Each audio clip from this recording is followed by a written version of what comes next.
El 26 de marzo hubo elecciones en Cuba. Bueno, elecciones es una forma de decir, porque los cubanos pudieron votar por candidatos a la Asamblea Nacional, pero no pudieron elegir entre varios, como corresponde en elecciones normales o en una democracia, cosa que en Cuba no existe. La Unión Europea firmó un acuerdo de diálogo político y cooperación con el gobierno cubano en 2016, pero no criticó el sistema electoral, este sistema tan particular de la isla, que contradice el acuerdo en realidad, porque, bueno, en materia de participación política, evidentemente, los cubanos no la tienen. Y se habla de la democracia de un partido único. Vamos a preguntar a Eric Genice, que es director del Departamento de América Latina del Civil Rights Defenders, con sede en Estocolmo, desde donde hablaremos, si en realidad existe la democracia de un partido único, tanto en Cuba como en el mundo, Eric. No, obviamente que no. En Cuba el sistema político no, ellos lo dicen democrático, pero para que sea democrático tiene que haber opciones, ¿no? La gente tiene que tener la posibilidad de elegir entre diferentes candidatos y diferentes opciones políticas y diferentes programas políticos, pero las elecciones o las votaciones en realidad que se celebraron el 26 de marzo se caracteriza por lo contrario, digamos, habían 470 candidatos para 470 asientos en la Asamblea Nacional y todos fueron elegidos. Digamos, no había ninguna posibilidad para el pueblo cubano elegir entre diferentes representantes con diferentes programas políticos. Es decir, se trata de legitimar a la dictadura. Sí, se trata de legitimar un proceso de nominación de candidatos que está bajo el control de las organizaciones de masas del país que todas son leales al Partido Comunista. Digamos, no es el partido, formalmente no es el partido que nomina a los candidatos, pero son las organizaciones de masas. Y esas organizaciones de masas, como los Comité en Defensa de la Revolución, la Unión de Jóvenes Comunistas, etcétera, etcétera, esas organizaciones son leales al Partido Comunista y son ellas que nominan los candidatos, los 470 candidatos, junto con las asambleas municipales que también nominan candidatos. ¿Y cuáles son los requisitos para ser candidato? Formalmente, cualquier persona, según la ley, cualquier persona puede postularse para ser candidato. Pero si esas organizaciones de masas o las asambleas municipales no considera a la persona leal al sistema político cubano, no lo van a nominar. Así que tiene que pasar por el filtro de esas organizaciones. Y hasta ahora, desde las primeras elecciones o votaciones que se realizaron en los 70s, desde entonces hasta ahora, para la Asamblea Nacional, estas organizaciones no han presentado ni un solo candidato opositor al sistema o opositor al gobierno. Digamos, ni un candidato, ni una vez. ¿Aquel que no vota corre algún riesgo? Históricamente, sí. Los votantes cubanos que no han votado han corrido bastante riesgos. Sin embargo, el sistema cubano del momento está perdiendo bastante control sobre el país, sobre el pueblo, sobre el sistema. Y ya en estas elecciones, según las cifras oficiales, 25% no votaron. Y la realidad fue que, digamos, eran muchísimo más que no votaron, ¿no? Pero según las cifras oficiales, 25%. Y el sistema no tiene la capacidad de reprimir a los 25% de los votantes. Así que por ahora, yo dudo que tenga muchas consecuencias muy negativas para la gente que no votaron. Así que dudo, en realidad. Es una de las formas de disentir que realmente existe. ¿pudo haber tenido que ver en esa deserción frente a las urnas lo que ocurrió el 11 de julio de 2021? Digamos, en las protestas de 11J 2021 no fueron organizadas o programadas o de ninguna manera iniciadas por alguien, ¿no? Fue un levantamiento social espontáneo y una reacción contra la falta de libertad, la falta de democracia y la pobreza terrible que sufren los cubanos. Las elecciones, no es mi impresión, no tienen un papel importante en la vida cotidiana de los cubanos. Digamos, no significa nada. La gente sabe, obviamente, que no eligen, sino que solamente confirman o legitiman al sistema. Entonces, las elecciones no importan a nadie, importan las elecciones. Por eso las elecciones, dudo, van a funcionar como chispa de otras protestas, dudo.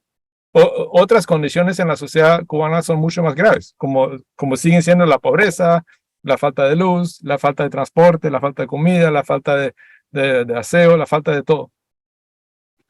Hay un dato adicional con respecto a las elecciones, es que no se puede hacer campaña en contra del candidato único a ocupar un escaño en la Asamblea Nacional. Hasta que es prohibido hacer campaña electoral. Según la ley electoral, no se puede hacer campaña política.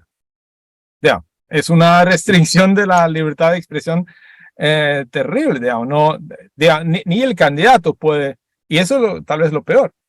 Teóricamente, el candidato único podría presentar un programa político alternativo, ¿no? Por su candidatura, pero no lo puede hacer según la ley electoral, no lo puede hacer. Entonces el cubano va a votar a ciegas. La gente vota sabiendo exactamente qué será el resultado. No votan a ciegas, votan porque saben que los 470 candidatos son leales al gobierno y no van a proponer ninguna política alternativa. Saben eso. Es un trámite.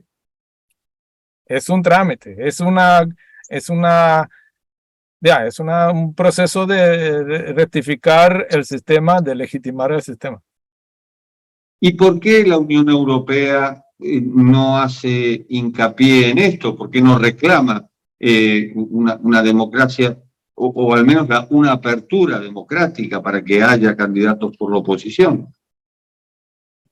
En la Unión Europea desde hace muchos años, ha habido una idea de que se puede dialogar con el gobierno cubano y a través del diálogo y la cooperación lograr cambios. Eso ha sido la idea europea desde hace varios años y fue la idea que impulsó el acuerdo de cooperación y de diálogo político y cooperación que se firmó en el 2017. Y ese acuerdo crea los mecanismos para el diálogo político entre la Unión Europea y Cuba. Y hasta el julio 2021, la Unión Europea no criticaba al gobierno cubano en ningún instante. Nada. Ni las detenciones arbitrarias, ni los presos políticos, ni la violencia en la calle. Nada. No criticaban a nada. Pero a partir del 11J, como se dice en Cuba, a partir de entonces era imposible para la Unión Europea no criticar las autoridades cubanas. Y empezaron a criticar las detenciones, los presos políticos, los procesos judiciales, la falta de libertad de expresión, la falta de libertad de asociación, etc. Empezaron a criticar todos esos aspectos de los derechos humanos que no existen en Cuba. Y eso es muy positivo. La Unión Europea ha sido muchísimo más abierta a la crítica los últimos 2 años. Pero la única cosa que realmente le falta a la Unión criticar es el sistema político, el sistema electoral y el sistema político. Eso no lo han criticado. Y es por la simple razón que en el momento que la Unión Europea dice que el sistema cubano no es legítimo, y no garantiza la posibilidad del pueblo cubano elegir su propio gobierno. En el momento que lo dice, la Unión Europea va a decir que el gobierno actual de Cuba no es legítimo, y entonces obviamente será un problema grande para Cuba cooperar con el gobierno cubano, europeo, con los europeos, si los europeos dicen que el gobierno no es legítimo. Por eso nos lo han criticado. ¿Cuánto influyen los intereses económicos en esto? Digamos, los intereses económicos europeos en Cuba son muy importantes para Cuba, pero no son importantes para Europa, ni para España, que es el país que tiene más inversiones en el país. ¿Cuántos son? No sé, unas docenas de hoteles, pero nada más. No hay intereses económicos importantes europeos en Cuba. Importantes para Cuba sí, pero importantes para Europa no. Pero entonces no se entiende el silencio que han mantenido hasta el 11J. Bueno, todo no se, digamos, no se rige solamente por intereses económicos. Hay muchos intereses políticos también. Y los europeos, en el proceso de negociación con Cuba, el proceso de negociación del acuerdo político, ese proceso empezó en febrero o marzo de 2014 y terminó en marzo de 2016. Y era exactamente los mismos, digamos, el mismo tiempo que el gobierno de Barack Obama también negoció con el gobierno de Cuba, ¿no? Con Raúl Castro. Había como una carrera de qué país podría establecer nuevas relaciones con el gobierno más rápido. Y no había una coordinación entre los europeos y los estadounidenses, sino había una competencia entre los dos. Entonces, los europeos firmaron la última versión del acuerdo en mitades de marzo 2016, y 2 semanas después Barack Obama visitó la isla. Entonces, en marzo de 2016, Raúl Castro ganó 2 victorias políticas muy grandes. Ganó el acuerdo con la Unión Europea y ganó la legitimidad de Barack Obama. A partir de entonces, él cerró todos los procesos de reforma que había, porque sabía que ni los europeos ni los americanos iban a tomar pasos atrás. Entonces ahí cerraron los procesos de reformas económicas que había. Pero los europeos no podían decir que se habían equivocado, ¿no? Si no querían, siguieron con el proceso con ese discurso de que había espacio había espacio para dialogar con el gobierno cubano y impulsar reformas, aunque no había. Esperaban. Entonces es un prestigio político más que un interés económico. Pero da la impresión de que en ninguno de los acuerdos desde la Primavera Negra de 2013 en adelante, y bueno, desde 1959 en realidad, a nadie le importa lo que padece el pueblo cubano. Tal cual. Bueno, en realidad la Unión Europea tenía una política mucho más constructiva antes, ¿no? Entre 1996 y 2016 había lo que se llamaba la posesión común. Esa posesión común decía que hasta no haya un sistema básicamente democrático, reformas por lo menos hacia la democracia, la Unión Europea no crearía un acuerdo político con Cuba. Pero era un documento de media página, eran, no sé, media página, no más, ese acuerdo. Acuerdos de entre los europeos, ¿no? Pero no significó que los europeos hicieron nada. Era solamente un papel. No había una política detrás de ese papel. Por eso los europeos no actuaron. Solamente era una posesión común, no una política común. Y eso fue lo triste. Y ahora dice todo el mundo, no, la posesión común no funcionó. Obviamente no funcionó porque no había ninguna política detrás de esa posesión. Pero lo que deberían haber hecho los europeos entonces y lo que deberían hacer ahora es cooperar con las organizaciones de la sociedad civil independiente cubana dentro de la isla y afuera de la isla para, a través del pueblo cubano, impulsar un cambio. El cambio no está en el interés de los europeos. El cambio está en el interés de los cubanos. Y por eso los europeos, igual que los norteamericanos, e igual que los latinoamericanos, deberían ponerse detrás del pueblo cubano y decir, mira, nosotros no tenemos intereses en Cuba. Los que tienen intereses en Cuba son los cubanos. Y los que deberían ser los soberanos de Cuba son los cubanos.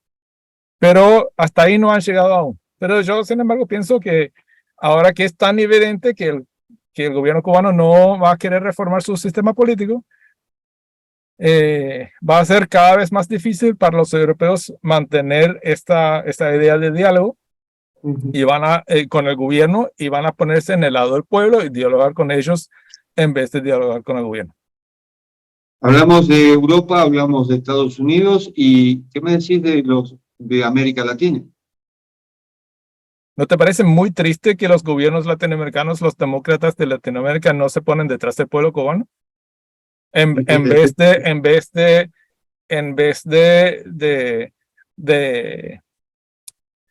dar legitimidad a un gobierno que no ha dado ningún espacio de libertad para el pueblo cubano desde hace ya 64 años. Es muy triste ver eso, ¿no?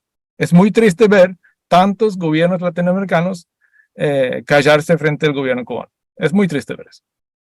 Pero es un problema de los latinoamericanos, no de los europeos.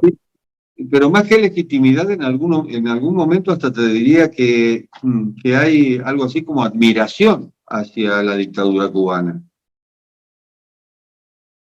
Puede haber esa admiración, pero tal vez lo peor no es la admiración. Tal vez lo peor es que los que entienden que el sistema político cubano no crea ningún espacio para el pueblo, que ellos que realmente lo entienden igual se callan, ¿no? Eso tal vez es lo peor. Los que realmente son amigos de la libertad y la democracia no dicen nada. Uno entiende que los admiradores de Fidel Castro y de Raúl Castro del sistema cubano no dicen nada, se entiende. Pero lo que no se entiende es que los demócratas latinoamericanos no dicen nada. Pero hay otros que inclusive lo imitan, caso Venezuela, caso Nicaragua. Tal cual. Lo que es positivo, ¿no? Es, por ejemplo, la posición de Gabriel Boric en Chile en relación a Nicaragua y Venezuela, que lo ha criticado muy fuertemente y de una manera muy positiva y muy constructiva, pero él para después.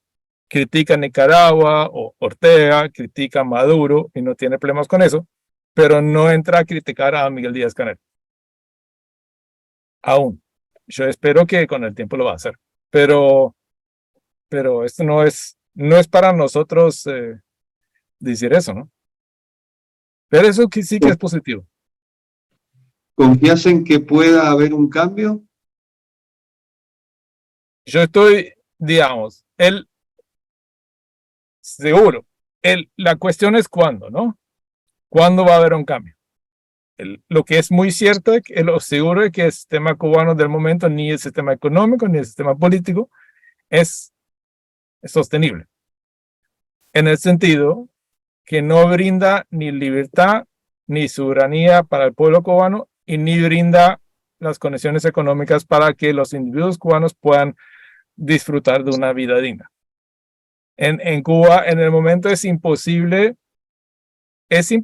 para dos padres con dos trabajos buenos, un profesor de una escuela y una enfermera, tenga sueldo para tener una casa bien, un carro y irse de vacaciones una semana a la costa por año con los niños. Eso es imposible en Cuba. No podés. Salvo en la gran mayoría de los países latinoamericanos, dos personas que tienen dos trabajos buenos, ellos tienen esas posibilidades. No quiere decir que no hay muchísima pobreza en América Latina, pero gente que tiene buenos trabajos tienen también una buena vida.